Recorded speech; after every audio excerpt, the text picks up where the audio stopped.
Então, meus amores, parte 3 do vídeo, porque o conteúdo é um conteúdo muito longo. Então, para não ficar tão comprido e tão extenso, estou fazendo por partes, que eu acho que é melhor para vocês e também para mim, para não ficar tão cansativo. Então, ó, nós vamos começar a ver os principais conceitos de genética. Nós, então, vimos que em células eucariontes existe um núcleo e dentro desse núcleo está condensado um DNA e dentro desse DNA nós temos cromossomos. Então, em cada célula do nosso corpo apresenta 46 cromossomos, células eucariontes, viu, meus amores? E esses cromossomos, eles estão agrupados em pares. Então, estão agrupados em dois grupos, e cada grupo tem 23 pares. Essa imagenzinha aí do lado tá mostrando um cromossomo e aí a fita do DNA. Então, prestem atenção. Agora, passando aqui para baixo, nós vamos ver alguns conceitos, como alelo, homozigose, heterozigose, genotipo e fenotipo. De acordo com os estudos de Mendel sobre a genética, cada característica das plantas de ervilha era determinada por um par de fatores, ou seja, esse par de cromossomos que tem esses fatores. E sabendo que os fatores são os genes, ou seja, essas características elas estão presentes nos genes. Agora vamos conhecer alguns fatores, prestem atenção. Alelo é um gene que está pareado em cromossomos homólogos, ou seja, esse alelo ele está no cromossomo. Ele está no par de cromossomo, está pareado nesse cromossomo homólogo. E esse alelo é quem vai ser responsável por dar nossas características, por apresentar nossas características. Nesse caso, são representados por pares de alelos iguais, ou seja, quando esses alelos são iguais, ou azão, ou azinho, ou bezão, ou bezinho, eles são considerados homozigotos ou homozigóticos. Os alelos do gene são idênticos, ou seja, quando nós temos duas letrinhas do alfabeto igual, sendo que ela seja ou maiúscula ou minúscula, como a gente viu no exemplo aqui em cima, ou azão, ou azinho, ou bezão, ou bezinho, ou seja lá qual letra for, só que sendo igual e pareada, né? Igual, pareada e maiúscula ou minúscula. Então, ela é considerada homozigótico porque os alelos são iguais. Já a heterozigose, meu amor, é o contrário. A heterozigose, ela vai apresentar alelos diferentes. Mas como assim alelos diferentes? Nesse caso, os alelos são representados por um par de letras, porém uma maiúscula e outra minúscula. Como nós vimos anteriormente, a homozigose é quando essas letras são iguais e são ou as duas maiúsculas ou as duas minúsculas. Aqui já vai ser o contrário.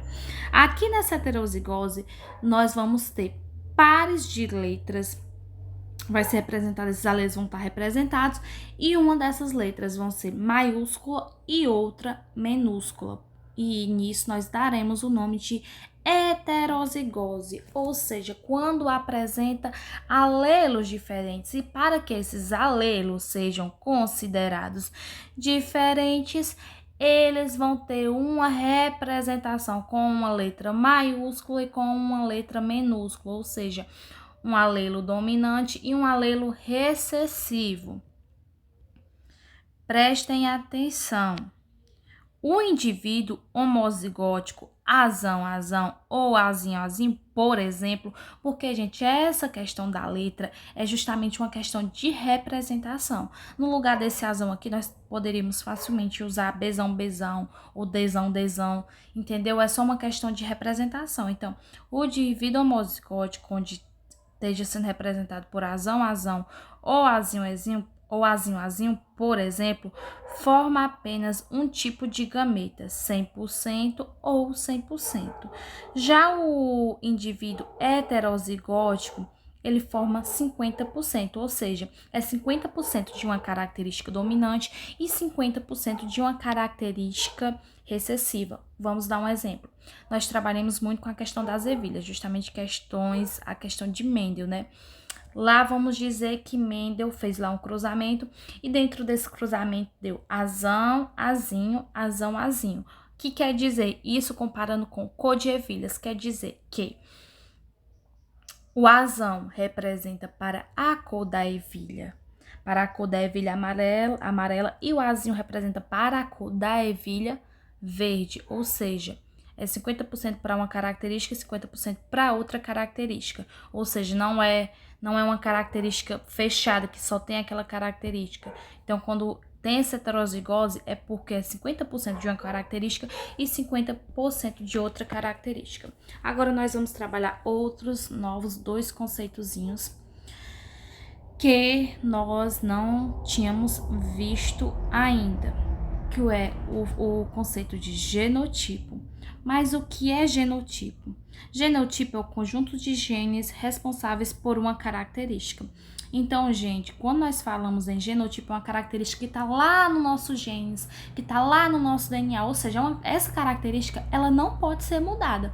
E um exemplo dessa característica é justamente os cromossomos sexuais. Por exemplo, se você nasceu homem, seus cromossomos sexuais é XY e não tem como mudar de forma nenhuma essa questão desses seus cromossomos. Seus cromossomos, você nasceu com XY e você vai morrer com XY. Aí, do mesmo jeito, os cromossomos sexuais femininos. Se você tiver o cromossomo XX, você vai passar o resto da sua vida tendo esses cromossomos XX. Não tem como você mudar essa característica dos seus cromossomos.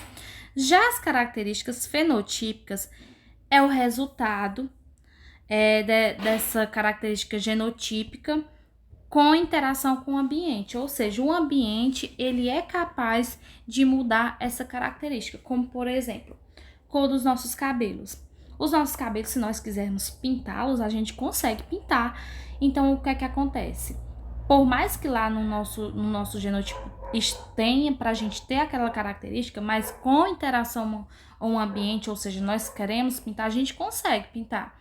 Vamos lá, a cor, nossa cor. Por mais que nossa cor, a gente tenha a característica de ir daquela cor, mas muitas vezes essa cor pode ser mudada com interação com o ambiente. Por exemplo, se você vive em um lugar menos ensolarado, então acaba que a sua tendência é você ir clareando. Então, características fenotípicas são essas características que elas podem ser mudadas com interação ao ambiente. E exemplo é cor de cabelo, cor de pele, entre várias outras. Então, são características que nós conseguimos mudar. Também a textura dos nossos cabelos, por exemplo. Existem pessoas que apresentam essa característica para ter, em seu genotipo, tem essa característica para ter a textura do cabelo, vamos lá dizer, liso, mais liso, ou vamos dar do cacheado.